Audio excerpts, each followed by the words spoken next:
ఇమ్మీడియట్గా స్కిల్ బాగుండి ఇమ్మీడియట్గా హై ప్యాకేజ్ కనుక రావాలనుకుంటే వీళ్ళకు ఉండాల్సిన బేసిక్ స్కిల్స్ ఏంటి, వేటిపైన ఫోకస్ చేయాలి అంటారు?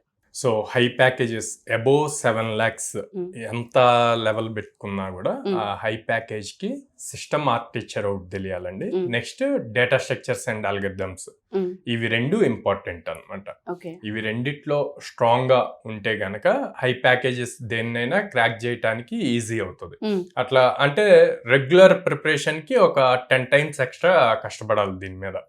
కానీ హై ప్యాకేజెస్ అన్నప్పుడు మాత్రం data structure and algorithms, system architecture related బాగా ఫోకస్డ్ గా నేర్చుకోవాలి. సో ఇప్పుడు మనం జావా ఫుల్ స్టాక్ కానీ పైథాన్ ఫుల్ స్టాక్ కానీ వీటిల్లో తీసుకుంటే కొన్ని కాన్సెప్ట్స్ చాలా ఇంపార్టెంట్. లైక్ తీసుకుని జావాకి వచ్చేసి జేవిఎం అసలు ఎలా వర్కౌట్ ఉంది అన్నది తెలుసుకోవాలి. లైక్ కలెక్షన్స్ అని చెప్పి ఉంటాయి, మల్టీ థ్రెడ్డింగ్ కాన్సెప్ట్స్ ఉంటాయి, దాంట్లో ఫ్రేమ్ వర్క్స్ ఉంటాయి, స్ప్రింగ్ బూట్ అని చెప్పి.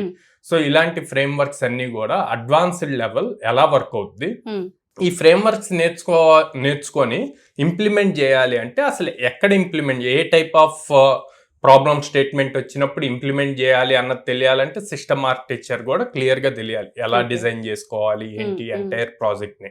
సో అంత హై స్కిల్ ఉన్నప్పుడే మనకి హై ప్యాకేజెస్ కి ఎలిజిబిలిటీ వస్తుంది.